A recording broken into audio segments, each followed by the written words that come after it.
The extravagant altarpiece, commissioned with the theme of the Assumption of the Virgin, was to be painted within a frame already built by Giuliano Mano. The composition included the Virgin surrounded by many angels and the 12 apostles.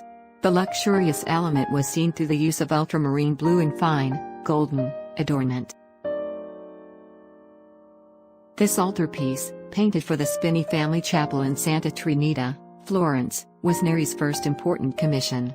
After the Virgin's burial, her body was taken up into heaven. The apostles gathered around her sarcophagus find only flowers within. Some stare in amazement, some are lost in grief, others, understanding the true nature of the miracle, look heavenward to see the Virgin in glory.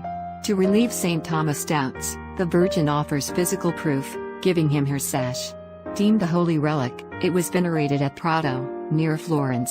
At bottom is a picture within a picture, a crucifixion, which refers to the Mass celebrated at the altar below.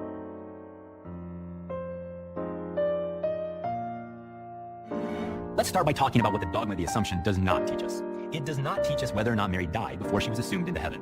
The Church has not, and most likely will not, take a position on that question. And the Church's greatest theologians have differed on the issue, and good arguments can be made on either side. What the Church does teach with certainty is that at the end of her time on earth, Mary was taken up, body and soul, into heaven. And there, she sits at her Son's right hand as Queen of heaven and earth. Like the Immaculate Conception, Mary's Assumption is not explicitly recorded in Scripture. But also like the Immaculate Conception, the foundation for the teaching is very much rooted in Scripture. More specifically, the teaching is rooted in John's mysterious and apocalyptic vision recorded in Revelation 12. Neri Di Bicci was the second son and pupil of Bicci di Lorenzo.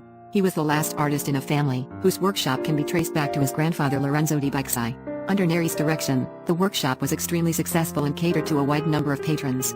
The details of its activity, including the names of the many pupils and assistants that passed through it, are recorded from 1453 to 1475 in the workshop diary.